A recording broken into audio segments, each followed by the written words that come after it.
এটা হচ্ছে আমাদের ইসামতি নদীর তীরের বট গাছ। তো আজকে নাকি নদীতে অনেক মাছ কাবাইছে, তো চলুন এটা দেখে আসি কেমন মাছ কাবাইছে। ওয়াও, সত্যি তো, সবাই তো মাছ ধরছে। দেখুন সবাই ঝাঁকে জাল মারছে। চলুন একটু নিচে গিয়ে দেখে আসি। আর এখন তো নতুন পানির মাছ, এখন মাছ আসবেই। আর সকালে মাছ ধরাটা স্বাভাবিক, সকালে বেশি মাছ আছে। দেখুন এই যে খেয়া জাল ফেলছে, দেখুন এই ঝাঁকে জালে এই মাছটা বেশি আসে। তো ইসামতি গাঙ্গের যে ওয়েদারটা, এখন কিন্তু পরিবেশটা খুবই সুন্দর। হ্যাঁ, সবাই মাছ ধরতে নেমে আসছে। বুঝছেন, একসাথে কতগুলো নৌকা, আবার ভেসাল আছে। এটা হচ্ছে সকালে ইসামতি তীরে আমাদের এখানে।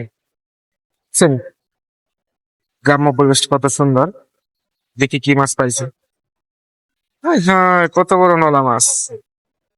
দেখেন এই চাচা অনেক বড় একটা নলা মাছ পাইছে। তো আমি এটা একটু জুম করে দেখাচ্ছি। দূরে তো দেখা যাচ্ছে না, নিচে কাদার কারণে নামতে পারছি না। জুম করে দেখাচ্ছি, এই যে সে নলা মাছ পাইছে, তো দেখতে পাচ্ছেন কিনা, ওই যে দেখা যাচ্ছে।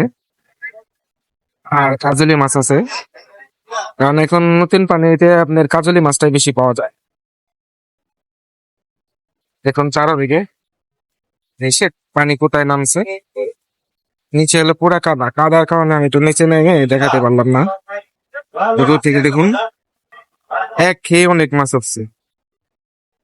দেখছেন কত মাছ।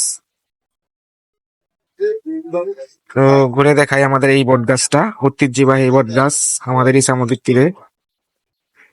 তো এখানে ছবি তোলার জন্য একটা বেস্ট জায়গা।